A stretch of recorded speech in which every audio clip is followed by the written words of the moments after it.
Hello and welcome to another episode of a Brothers Creed podcast. We talk about motivation, experiences, and we explore the world around us. We're the Thomas Brothers, and I'm Ethan.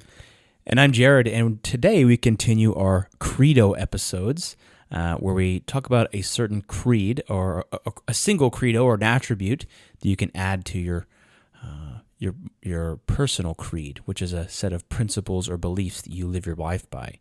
And the one today we're going to talk about is fairness. Fairness is an interesting topic, and it's all around us. It's in nature, the sun, the daylight, the nighttime, the seasons, everything is. I think it's fairness is like in the fiber of the world, and I think that in many ways God created the earth in some ways to showcase that fairness in many different ways. But I think there's also a lot of unfairness in life. They say life is never fair.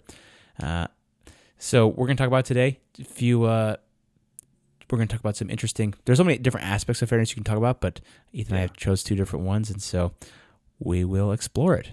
So let's go ahead and dive in. All right, let's do it.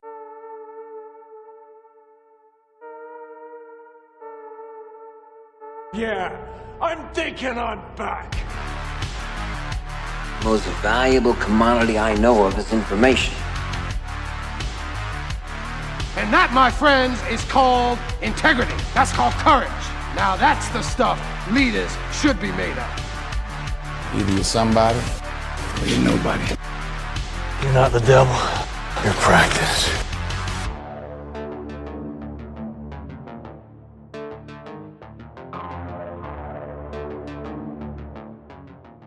Okay, so fairness. This is really interesting, and you could take this in any direction you possibly could think of, right? When I think of fairness, I think of, maybe balance or justice or, I think of my kids saying, that's not fair, right?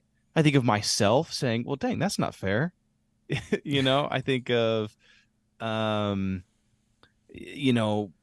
someone who you would think that doesn't deserve something that they get and you don't.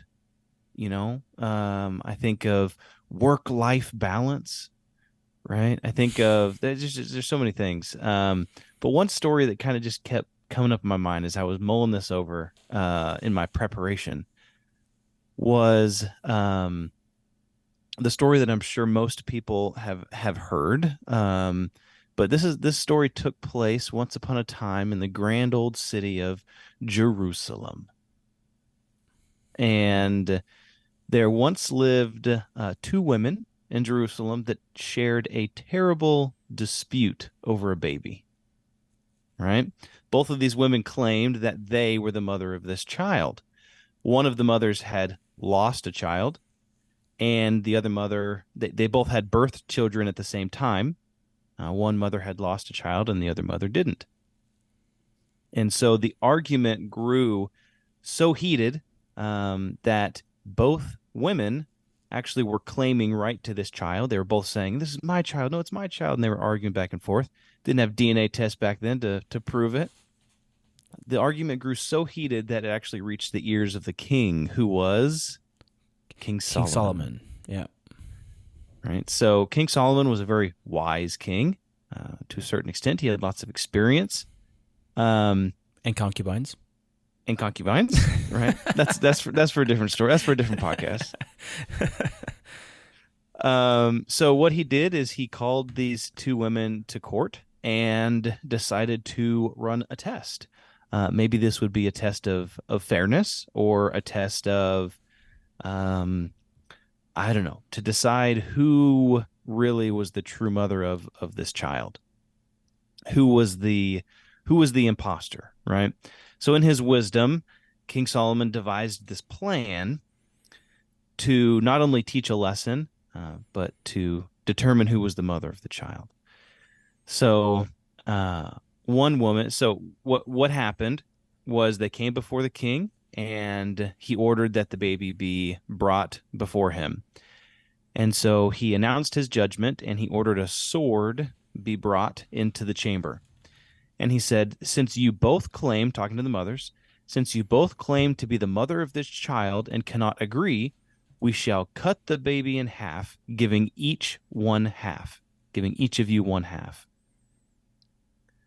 And one woman, upon hearing the judgment, she cried in anguish and pleaded with the king, "Don't hurt the child, don't hurt the child." And she said, "Your Majesty, spare the baby's life. Give the child to the other woman if it will save its life, and do not harm it." So that was what one mother said. One mother said, "No, just don't hurt the baby. Don't hurt the baby. Just, give it to the other mother and let her have it." The other woman, however, she did not show as much concern about the well-being of this particular baby. And kind of the story goes, she agreed with the king and said, "Okay, well, let's cut the baby in half and each share half." Right? But I think basically the moral of the story there was that one woman was so concerned that she gave up her right to save the child, and the other mother was not nearly concerned. And so obviously King Solomon saw right through the kind of the true natures of these women's hearts, and was able to determine who the true mother of the child was. And obviously it was the first one, who was willing to sacrifice and willing to give up potentially something that wasn't fair, right? But was willing to do something that was difficult out of love. So this story to me is kind of a story of trials, a story of fairness, maybe empathy, a willingness to sacrifice the well-being of your sacrifice for the well-being of others. It kind of went into that justice and judgment type, what is fair amongst disputes. And it made me think that, sometimes life, obviously, the story goes, is life isn't fair. Sometimes we might feel like the mother who says, just give up the baby as long as the baby doesn't get harmed. And then I think sometimes we're probably like the mother that's just like, yeah, cut the baby in half. I want my half. I want my share. I want my portion. And there's less empathy. There's less maybe balance in what's going on. Sometimes there's not going to be balance. Sometimes everything's not going to be fair. And so it was just kind of a lesson to me to how am I seeing situations and other people's situations, and am I responding versus reacting in a situation, or am I seeing the big picture, and even though things might not be fair, am I working to come to the best outcome?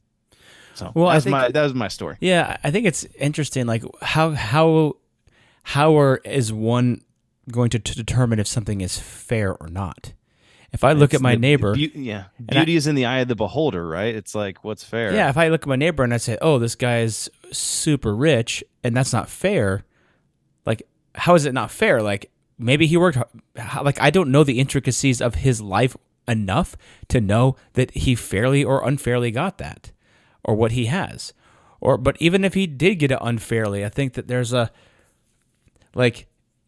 looking at someone's life and saying, "Oh, they're rich," that's not fair. That's such a singular dimension of how to look at someone's life. But maybe like, "Oh, that's not fair. That person won the lottery and I didn't." Okay, yeah, but the lottery totally destroyed their life. So what is fair? And I think that it's, in some ways, I think that envy is like a lot of what I've always like. I love the 7 deadly sins and that story of King Solomon, and then like this idea of like looking at what your neighbor has. I feel like that's such that's the personification of envy, and I think that when folks are envious, a way to mask that is to say, "Oh, that's not fair," and it's because they envy what someone else has, and they're masking their own like sinful jealousy, lack of virtue, sinful like the deadly sins you call a sin. I think it's just like they're masking their own bad attributes of envy with a positive moral like fairness, because who's not going to believe in fairness, right? Well, and it kind of pushes the I don't want to use the word sin, but it kind of pushes the issue on the other person. Like, oh, that's not fair. Yeah. So it's not my fault that it's not fair. It's their fault that it's not fair. Yeah.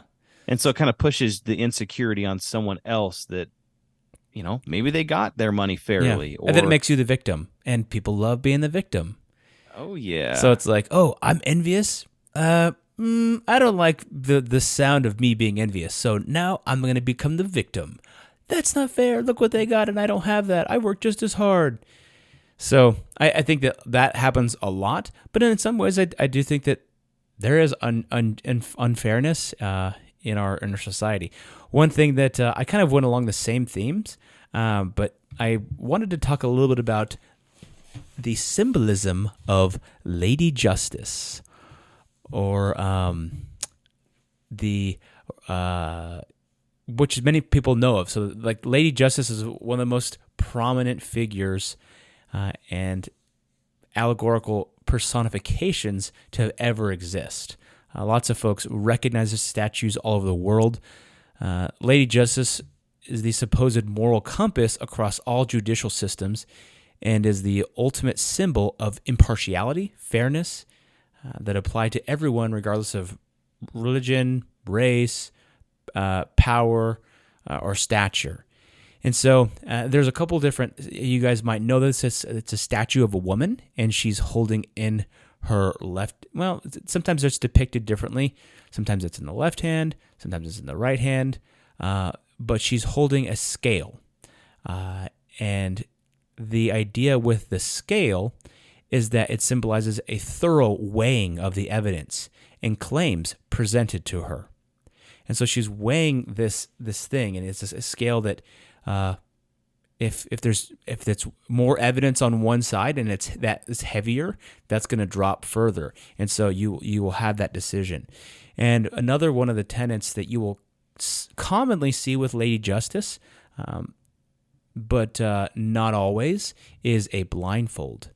Sometimes that's actually not included in depictions of her, but in many it is. The blindfold is a symbolism of objectivity and impartiality, that someone will be treated fairly with this judgment.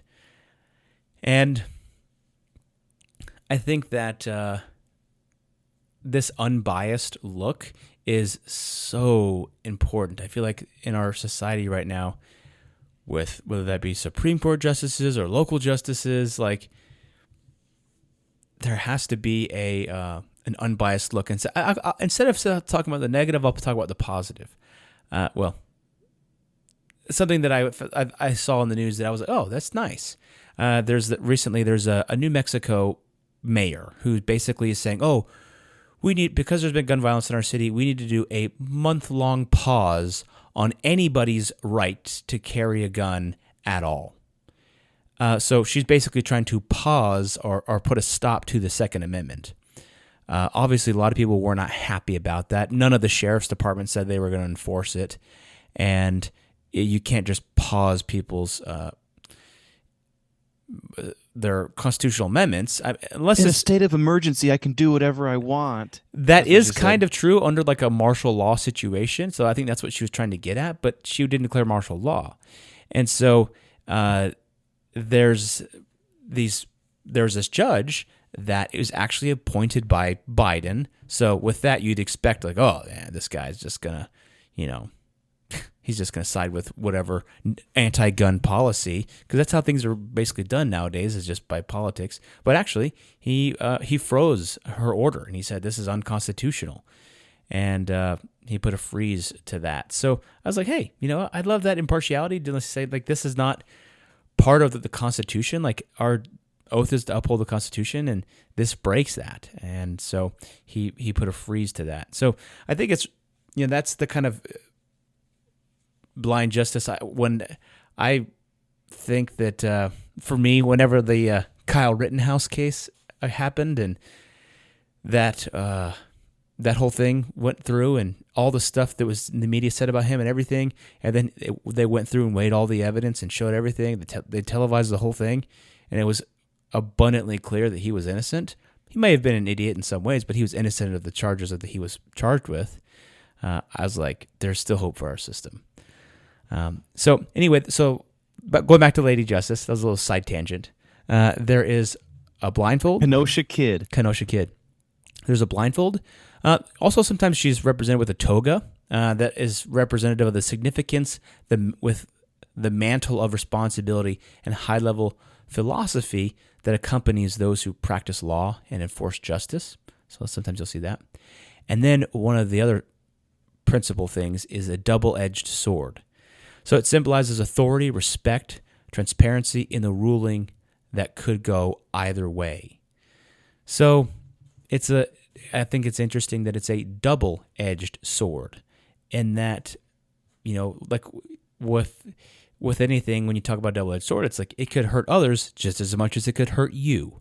And so there's no the justice will be met, whether that's against themselves or against somebody else. And so that cuts both ways. And so I think that's a really cool symbol. Primarily, there's three kind of symbols that are most popular: the blindfold, the weight, the scales, and then the sword. Actually, the Lady Justice is fashioned after the Greek goddess Themis, which is honored as clear-sighted, and the Roman goddess Justitia, who is honored as representing the virtue of justice.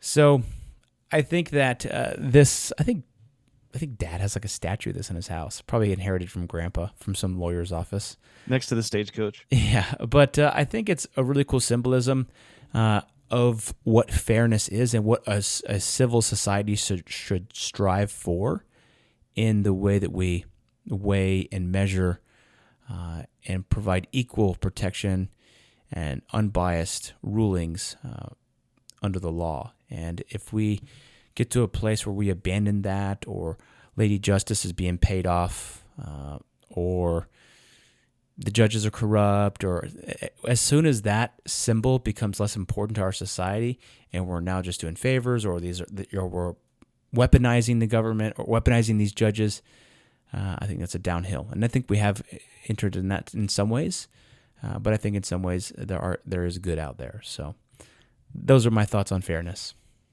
Agreed. I think that's great. Yeah, Lady Justice, that's a good one.